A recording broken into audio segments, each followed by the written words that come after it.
Tamara, and welcome to my YouTube channel. Today's topic is going to be about not letting people bait you. Now, you might be wondering what that means exactly. So hopefully at the end of this video, you'll have a good idea. I will say this, if there's somebody in your life who's baiting you, you might not want them to see this video because now you're going to know what they're doing. Actually, on the other hand, you might want the person who's baiting you to see this video so that now they know that you're onto them and you know exactly what it is that they're doing. So, what is the definition of baiting? Baiting is pushing your buttons with sarcastic remarks to get a response from you. Baiting is also provoking you to a desired action or a response. So to help you understand what baiting is just a little bit better, I want to show you this because I'm sure you're wondering what this is. This is my water. I drink this every day. You should drink a lot of water too. It's good for you. So anyway, all right, so take a look at this. It has all my water in there, right? And what does water do? Water flows, right? So if I put an object in here, what is the object going to do? It's going to flow with the water. It's going to go in the same direction as the water. So I'll give you an example of that too. I remember I took water aerobics and I got tired, and so they were walking around the pool like this, and I decided I wanted to escape and leave, but because everybody was going this way, a wall was created, and so when I tried to push through the wall, I couldn't sneak out. So when you are having an argument or disagreement with somebody, you want to be water, you want to flow. Most of the times we fight against that person or start arguing, and then it makes you look really bad. Sometimes when you get into an argument with someone, they will provoke you into a fight, and you look worse than they do because you start fighting them back, arguing, yelling, screaming, when really the thing that they're doing is probably worse than what you're doing, but because you're doing all the screaming and yelling, it makes them look like, okay, see, they're crazy. So you don't want people to be able to put you in that position all the time. So let me give you a couple of examples of what baiting is so that you can understand it. And I'll try to give you a couple of really simple examples. So what if somebody comes up to you every day and they go, oh, I'm so hungry. I haven't eaten all day. I keep checking my pockets. Can't find any money. I don't know what I'm gonna do. I'm so hungry. Now, the person could come up to you and say, hey, do you have $1? Can you give me some money again? I don't have any, I'm hungry.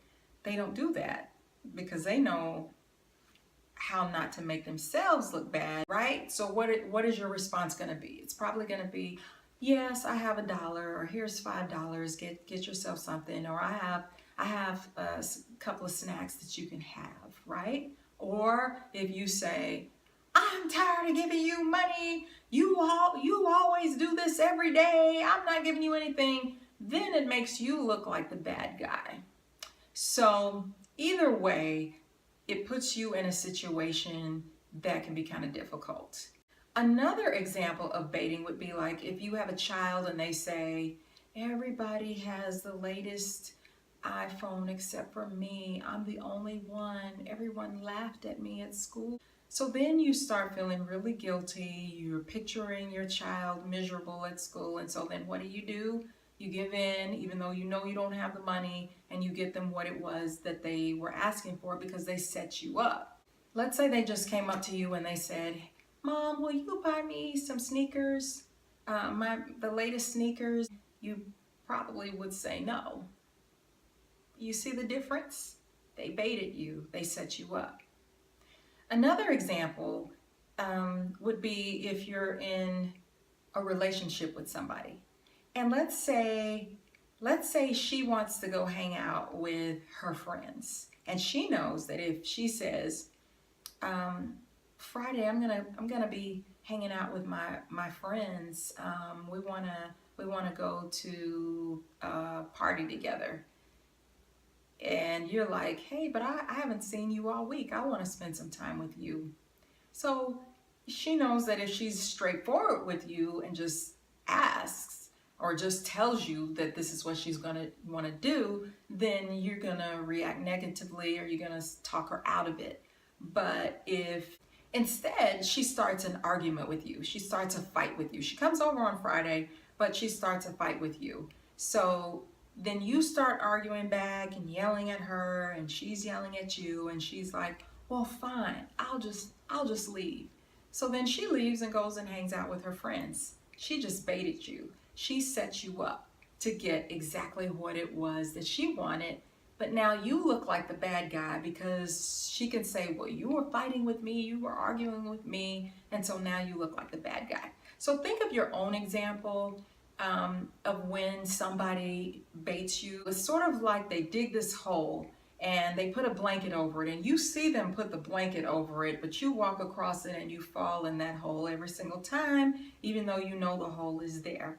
That's what baiting is. A lot of times people get caught up in the same scenario over and over again, and they keep falling for the same thing because they don't break that pattern. So let's talk about the reasons why you allow somebody to bait you and why you allow the consequences to happen.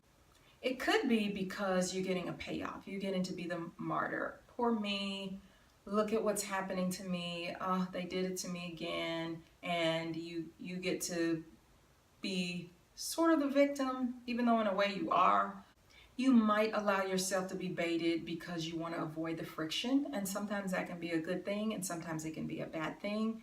If you follow that same pattern every single time, then the person knows that, okay, I can just start this argument and she's going to shut down, and then I get to have my way. So it can be a good thing in the sense that it can keep the peace, but it can be a bad thing because you're always the one getting hurt, or you never get heard or get what it is that you need out of that relationship. Many times when you're getting baited, you're getting the punishment that you don't deserve. And that's the problem with being baited, is you haven't done anything wrong, but if you don't respond correctly, then you end up looking like the bad guy. Another reason why you might allow yourself to be baited is because you don't want to lose someone's love, or you don't want to feel rejected. Who wants to feel that? Nobody does. It feels terrible. They flip the script so that they can evoke you into being the bad guy. And it induces guilt so they can do whatever it is that they really want to do. So I believe in life's consequences. You know, if you keep running red lights, what's going to happen? You're going to get a ticket.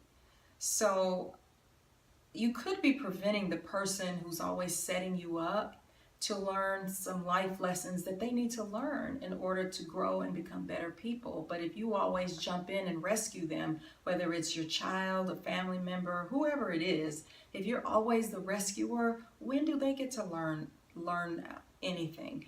Many times the person who's baiting you, they start feeling frustrated, they start feeling miserable, and a lot of times they start feeling like you owe them something, when really you owe them nothing. It doesn't make them act better, does it?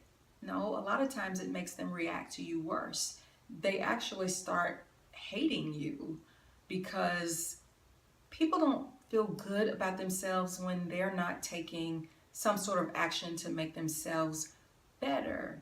So if you're standing in the way of that, you're thinking that you're helping them when in the long run you might be hurting them. Just think about it. Not being baited allows the other person to learn lessons in life and maybe even change some bad habits or learn how not to be so cruel. Now, if you've been baited over a long period of time by somebody who always gets their way and they get away with bad behavior, just know that if you try to change, or you decide that, hey, I'm not going to let them bait me anymore. I know they're setting me up. I know they're trying to make me look bad. I know they're trying to get my way. Just know that the person is going to have a huge reaction, especially if this has gone on for years. So you have to make a decision.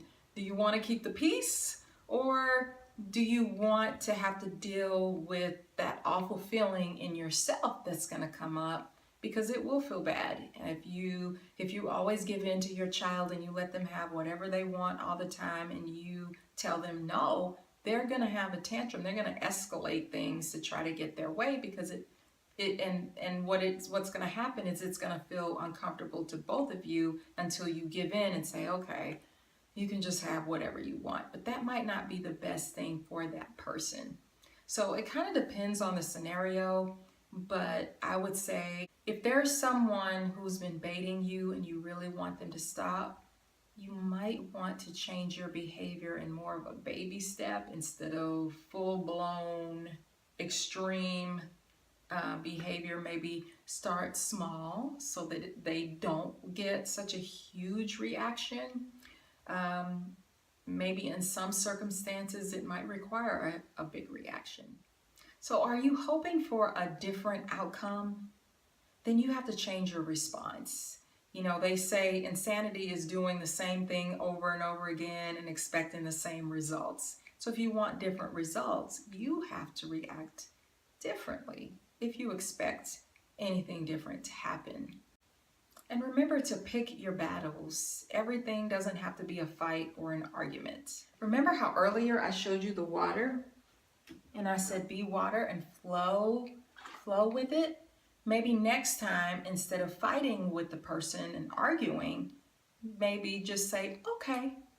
There are some scenarios when you can say, okay, and just go with it instead of turning it into a fight.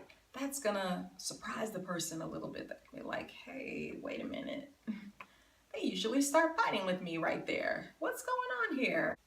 Take the moral high road. Be the bigger person. You don't always have to be confrontational, because it continues the game and it's never ending, and that's not what you want. You want healthy, positive relationships as much as possible. So I hope this helped you in some way. I know this is kind of one of those topics that's a little bit tricky, but I hope it starts you on a new journey with getting along with people that you care about a lot better and developing some healthier relationships for you and that other person. So if you like this video and you think it's kind of cool, give me a thumbs up. Make sure you subscribe. Share it with people that you think it will be helpful to. I think that would be really awesome. So thank you so much. Enjoy your day. Bye.